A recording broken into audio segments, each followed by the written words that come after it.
Kip.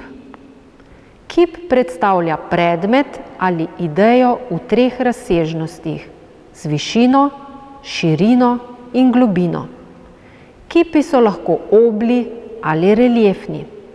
Izdelani so lahko iz različnih materialov. V Narodni galeriji imamo kamnite, lesene in bronaste kipe. Predstavljamo obli kip Franca Bernekerja z naslovom Žrtve.